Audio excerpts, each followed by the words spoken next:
all the people in the world to come after me, why would he send you? In West Philadelphia, born and raised in the Marines is where he spent most of his days, chilling out, maxing and relaxing in the plains and shooting some old guy riding on a train when a couple of guys who were up to no good started making trouble in his neighborhood. He got one little shootout and he got scared and said, I swear to God, that was me with younger hair.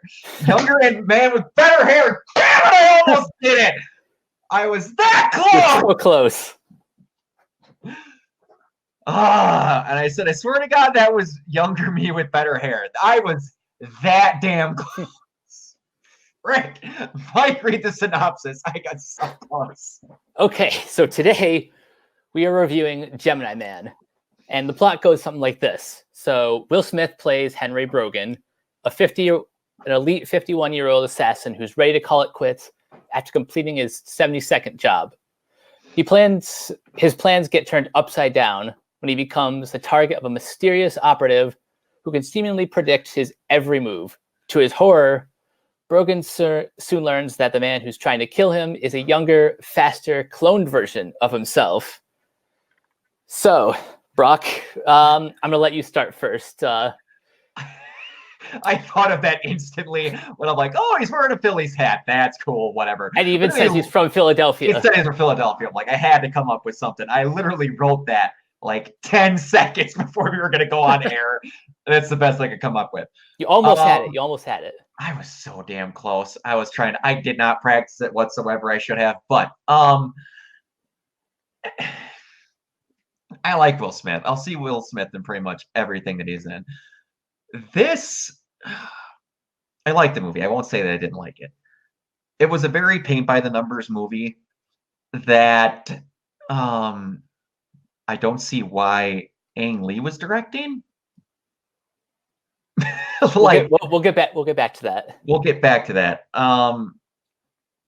It was fine. It's one of those movies that if you have a minimal IQ, you could have guessed what was going to happen. And a lot of situations, they weren't trying that hard to do a whole lot with it. I don't got a whole lot to say, to be perfectly honest. I was hoping that I would when we got into this, but I really don't. You're not going to get a whole lot of existential great thoughts coming out of this like you did with Joker. Will Smith is good. It's very hard for me to find. Well, I even liked Will Smith in Suicide Squad, and a lot of people hate that movie more than they can breathe air. He's good in that. He's like genuinely good. He's generally good, and I have to pull my notes back up on my phone. Yeah, start out with Mock Fresh Prince rap, butcher it at the last second. The only comment I have to think of that before we get into anything major is, where is that girl's name? Sorry, couldn't think of her name off the top of my head. Mary Elizabeth Winstead. I never realized until this movie started, I never realized how much she looks identical to a girl, Mallory, that I went to school with. To a scary extent, especially in this movie. It was freaking me out. I'm like, how have I never seen this before? But yeah, I guess we could go into. Do you have anything really big that you want to say before we go into positives and negatives? I don't. I have just two things. One, I think Will Smith is. I think Will Smith does a great job playing not just one character but two.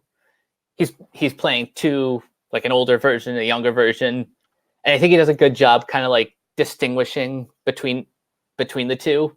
Yeah. And I also really like the technology that they did, bringing him to life. We've seen de-aging in the Marvel movies and I guess kind of Star Wars, but this takes things to a whole new level. Yeah. I didn't see the movie in its intended format, like in the 3D 120 frames per second. I just saw it in the big Dolby screen, which was still good. So I can't really comment completely on how well like the high frame rate is, but I do respect Ang Lee's ambition to to make this to make this as normalized as something like when James Cameron did Avatar and pushed like 3D technology. Yep. And of course, I think this might be my favorite. Outside of Scott Pilgrim, this might be my favorite Mary Elizabeth Winstead role. I can agree with that. Because this is, I'm pretty sure this is the movie that like landed her the role of Huntress in Birds of Prey. Because she gets some pretty nice action scenes in this. Yes, she does. That everybody has good. There was, man, I watched this at my local theater here in Medford, which is a town of, I think it just spiked to 4,000 people. So I, under no set of circumstances, saw this in the way it was supposed to. And I could tell at certain moments, because I didn't know, like, I didn't look super into the movie, and I didn't realize about how there was this whole big watch it a certain way. And I could tell that when I was in the theater. But Will was good. Young Will Jr. was good. BD Wong didn't even know he was in the movie until I was watching it. Mary Elizabeth Winstead was great. She always is. The other guys I really didn't know. Clive Owen as the villain. Clive Owen was good. Who was the guy that played his handler? Ralph Brown. I know nothing from him previously. Yuri, didn't know him from a whole lot.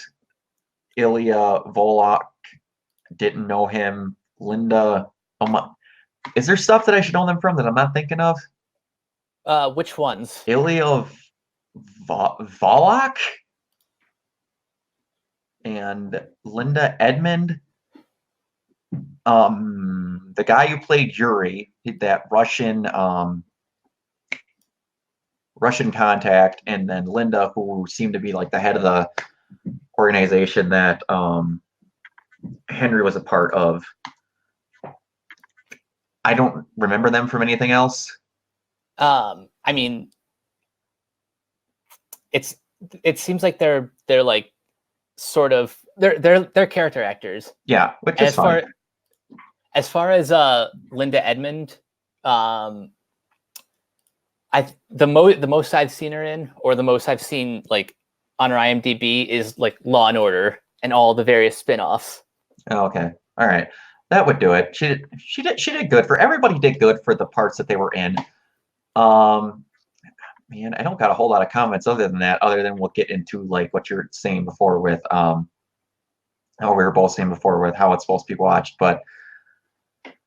I guess we can just start rolling straight into positive and negative. Positives, other than a few sparse moments, like at the end when he's at the college. It was nice, but also a very, very cheesy moment. It was a cheesy moment, and like I don't even mind that. Like the I'm gonna get into what I really liked.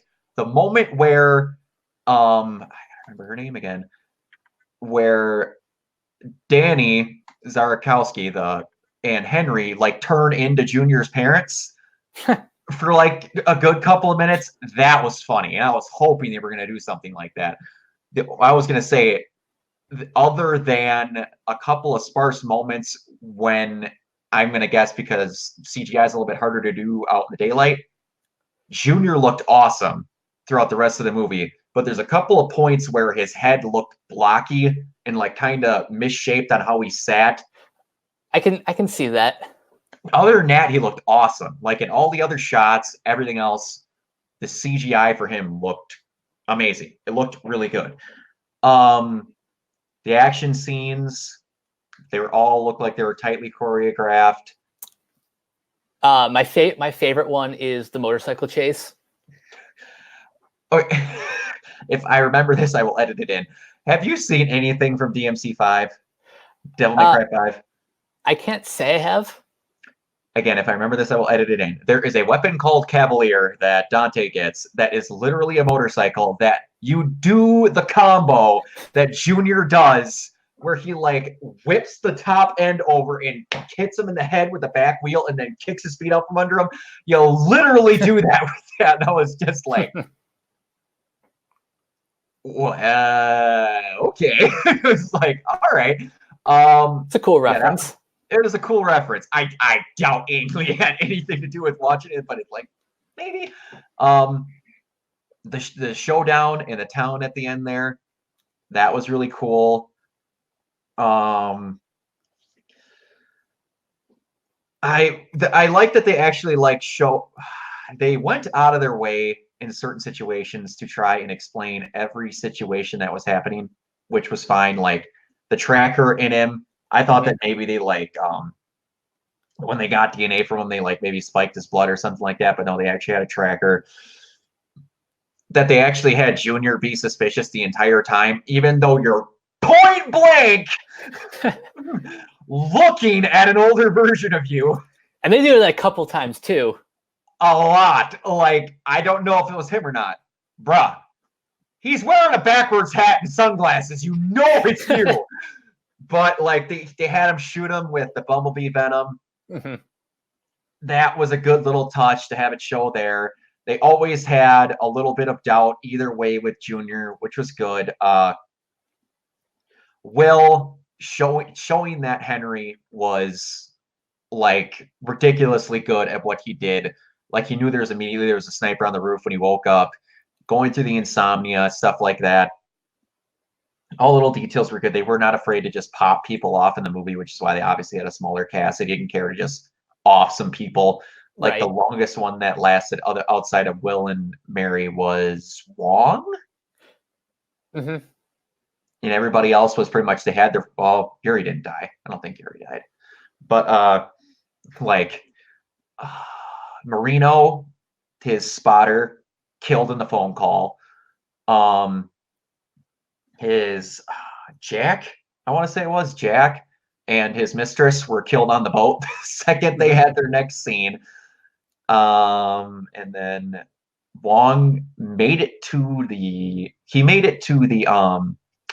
fight at the end and then got blown up in the SUV, right? Yeah. Yeah. And yeah, nobody outstayed their welcome. The characters were needed where they were needed. It's a very, man, I'm trying not to make this movie sound like it's horribly bad because it's not, but it's a very kind of by the numbers film. It is, and you'll say your positives, and then we'll get into negatives because I have negatives to say. It's not like there's more negatives than positives. It's just that the few things I have to address about the movie, outside of just saying that I enjoyed it, are in the negatives. So, go ahead. I mean, I'm kind of in the same boat too. A lot of my positives are, the people involved, the technology they used, like certain fight scenes, like the motorcycle chase. And I think one of my favorite things is just the chemistry that Mary Elizabeth Winstead had with both Junior and the older Henry. I liked the moments when they were just getting to know each other. Yeah. The first scene when they're at that one restaurant and they were having the drinks, and that's when they really get to when they really start to understand what they're doing, why they are where they are. Yeah, and how he grills her on all the name the buildings on there is a real person would have told me to off. And then he comes on and he puts her DIA ID right on the table. He goes, well, shit.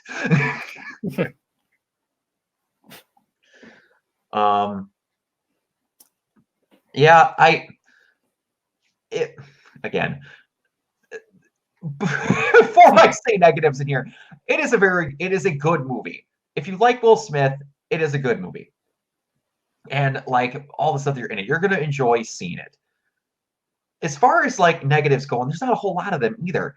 It's like in the trailers, they go very hard on if you found out what you really were. Dude, I was expecting something other than a clone because I figured that out from the trailers, and you were sporting real hard to make me think it was something else. Yeah, the marketing kind of oversold like one reveal as opposed to, you know, the story. Yeah, and it was, and again, that's like a teeny tiny negative. Other than that, and it's like with the 60 frames per second, like, or the how it was supposed to be watched, there were some scenes where, like, with the bike chase, and particularly, spoiler alert, when the third Will Smith comes into the movie, and he comes just freaking like hydrotron planing through the town and just starts anti-gravity kicking the living crap out of Junior and Henry. To me, again, I didn't know you're supposed to watch it in a certain way. I'm like, I get DNA editing, but like, what the hell is going on? And that to me, it turned like really superhero-ish really quick when they were talking about like speed enhancements and stuff like that. But anyway, again, the one more thing I have to remember to get on before we get to that. In the movie, and this is going to go back to why, like, outside of the wanting it to be filmed in a certain way, how Brett Ratner could have directed this movie. And I know that sounds mean. I'm not saying that Ang Lee did a bad job because he didn't.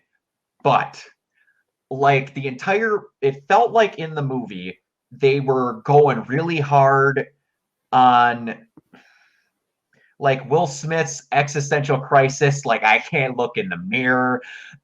And, like, showing the scene with him drowning and his insomnia about how it bothers him so bad. To me, in the movie, they, like, tried to go really hard with some philosophical things that just kind of, and, like, never really amounted to anything. They sounded like really cool lines, but never went anywhere. And that's kind of one of my issues with the film. There's a lot of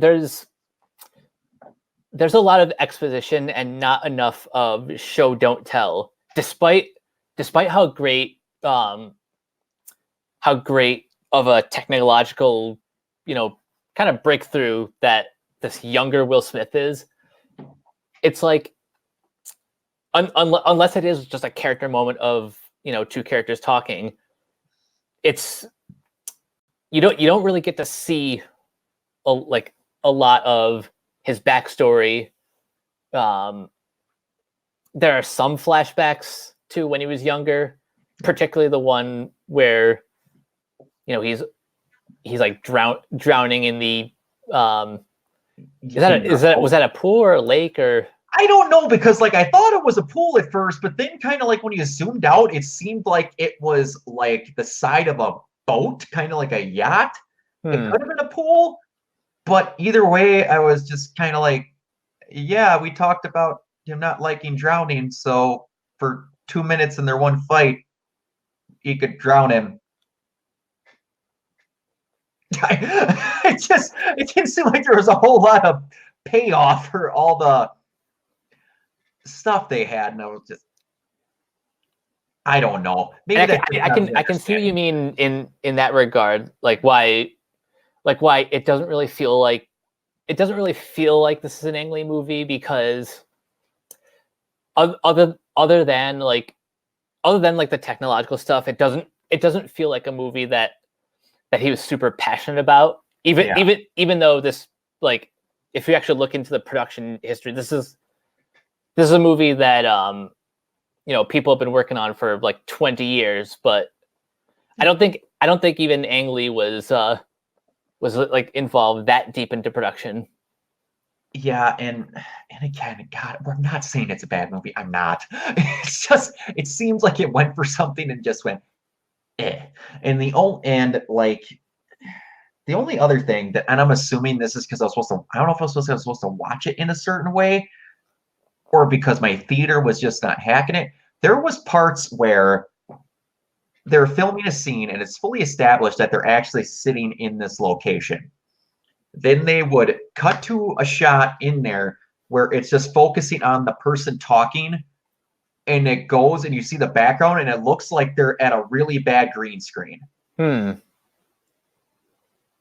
Particularly the shots on the beach a lot of times were like that. And then the shot where he's talking to Yuri in that weird Roman whatever sphere room, I'm like, are they not there? And then as he leaves and walks away, I'm like, no, they were really in the room. I'm like, that looked like you were at a green screen. Like, I don't know what it was. It looked really weird. Yeah, that's a problem you're going to run into when you film in such a high frame rate, because you sort of like you start to strip away the illusion of filmmaking, and you start to see the hand holding the puppet. Yeah. And that's not necessarily a good thing. Something else I wanted to bring up was like the action scenes. I said in my review on Letterboxd that like the scenes that were the best, again, like the motorcycle scene, are the ones that are like the bigger scope ones, the ones that were shot in kind of broad daylight. It's the close the catacomb scene it's where you couldn't see a damn thing. Yeah, that's the problem. Like the close, like this like high frame rate doesn't work when you're doing close combat, because like close combat and shooting in the dark, that's like good luck. Good luck seeing anything. There's also this one like shaky cam scene. I forget exactly where it is. It's I forget where in the movie it was, but it's like probably somewhere in the second act that like completely took me out. Who was it between? I'm trying to remember where exactly it was. I think it was like right before the catacomb scene. Shoot. Because I'm trying to think. Because right before the catacombs, they had the bike chase. Did he have a fight with anybody when they were there other than Junior? I'm not entirely sure. But yeah, and like you said, there was shaky cam in the catacombs too, and they cut the lights, and they would cut out to where there wasn't, where they had the night vision for 2 seconds. And yeah, then that's what it was. That's the night vision was when you had that shaky cam. Yeah, and then like, cool, we're gonna have a fight with the night vision on. He gets to Will Smith, they shake each other for a little bit, and then 5 seconds later, Junior's on the ground, he's got his thing ripped off, and he's got a gun to him. Like, what the hell happened? Like, this is supposed to be the best covert operative on the planet, and a younger version of him, and he had him punked in 2 seconds. I don't know. But this to me, and how do I want to word this? If they were going for something like this and they wanted to get all the existential, all that stuff and all this, I really, really, really wish this ended up being like a 12-episode Netflix special. Yeah, I think this would have worked great as like a mini series. It could have, because you could have had, I don't know exactly how you do it, but like show Henry on like a couple of missions, and then show the moment where he gets cloned, and they show him raising some random black kid, and then it gets halfway through the series, you get to this, but you actually have some feeling behind the I can look in a mirror. I'm only happy when I'm laying on my belly about to squeeze a trigger. That was not shown. Like, you didn't show him going to some, like, he basically talks like he goes to a happy place from Happy Gilmore when he's about ready to shoot a trigger, but like you never see anything like that. And you could have done that if you had this movie. Was this movie only an hour and a half long? Was it? Because my showing 117 minutes. 117 minutes. So it was under 2 hours, like an hour 45. I felt like I was in there for 2.5 hours. Yeah, it felt pretty lengthy.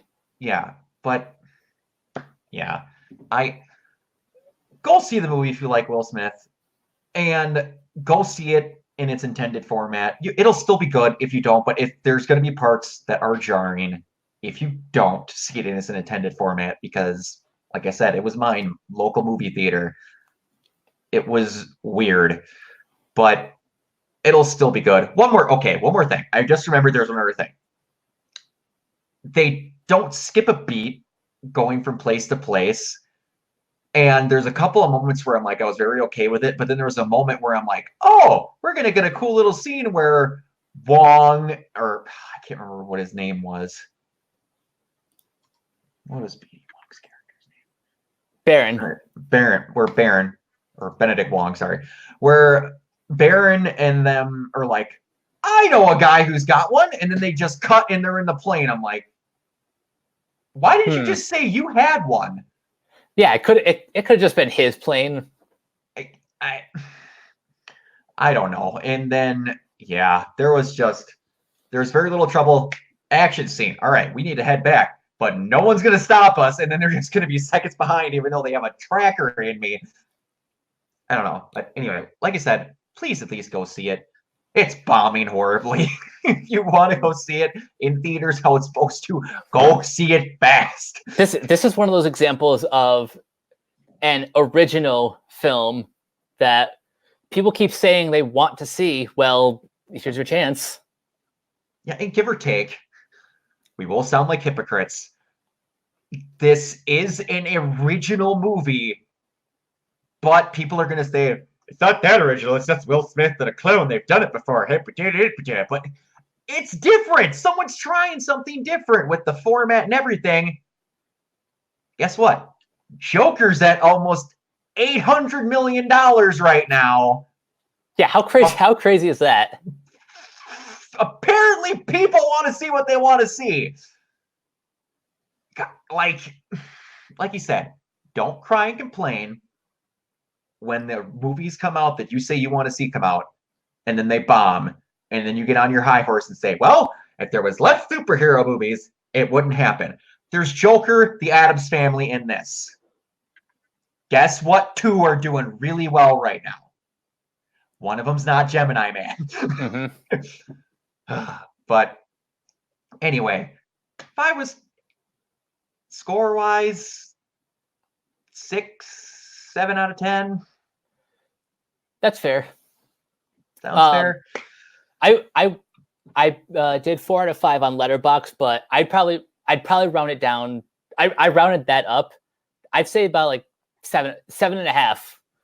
Like this is a movie I respect more than I respect this movie a lot more than I think it's like quality cinema.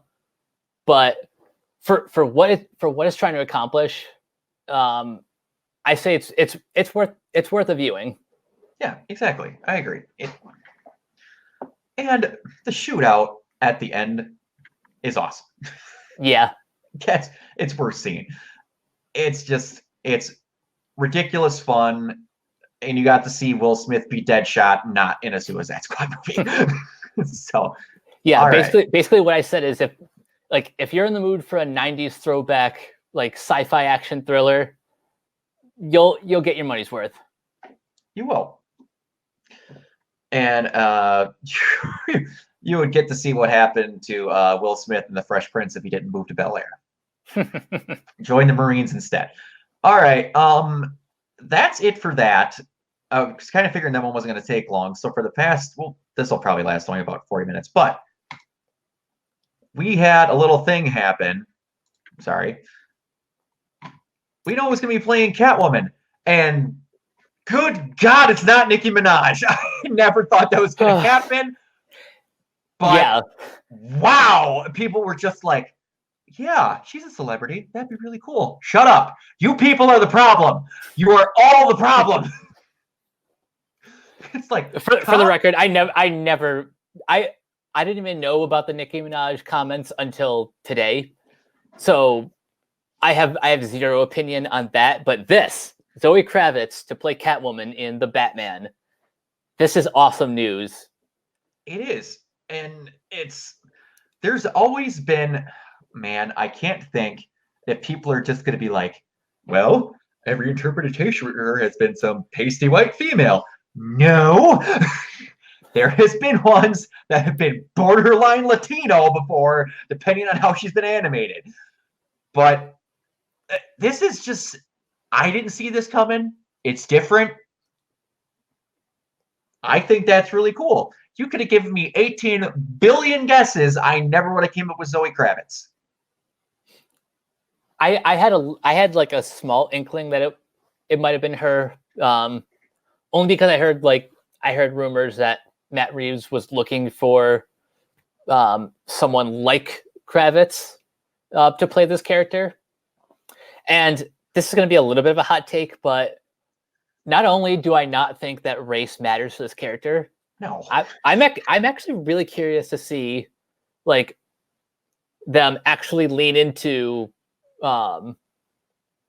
like having an African American as that character. You know, growing up sort of poor in the streets, trying actually stealing to survive. It would make sense that Reeves would want someone like a Zoe Kravitz to play this part. Exactly. And she's got good acting chops. Pattinson, everyone, I don't want the sparkly Twilight guy. Watch Rover. Please. Yeah, watch the Rover, see Good Time, and then go support the Lighthouse if it's playing near you. Yes. It's what I tell people all the time. For the love of God. It's the same thing with Kirsten Stewart and why I'm so damn happy to see Charlie's Angels. See them outside of the movies that you hate and realize that maybe when they're not directed to act like hot garbage, that they can be really good.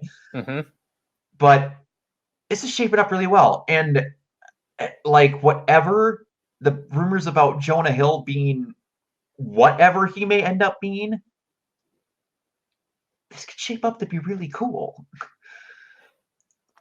Yeah, I'm really excited to see like more casting announcements from this. And like there's also rumors going around that are from super credible sources like cosmicbooknews.com. Or We Got This Covered. God, it's just our sources that talk to a cousin of a person who swears to God his dad works at Warner Brothers. But that they might start making a Batman-centric type of movie verse based off of this. If they do, again, metric buttload of salt taken with this. If that ever ends up being true, which it probably won't, that would be awesome, and they could pull it off. Because all these movies would be dirt cheap outside of paying for your actors because you don't need tons of CGI to do it unless you're going to have Clayface or Killer Croc. I was just going to say, those are the only villains I can see requiring that big budget. Or Scarecrow would be the other Scarecrow. one. Everyone else is just like a gangster. You could do dirt cheap films and let the story be what makes these villains awesome and not the fact that there's some outwardly being. Mm-hmm. I say this all the time. Batman will never have his own TV series. Batwoman's the closest you're going to get. but you totally could if you wanted to because it'd be dirt cheap. And they don't take advantage of that. Like, give or take, you need to have these flamboyant, whatever set pieces, and you get these actors, but you need to have good fight choreography, show some detective skills. Martha and freaking Thomas Wayne are going to get shot in an alley again. I just know it's going to happen because they can't help themselves. But you don't need a lot. You don't. A little goes a long way with that character. Yeah, it does.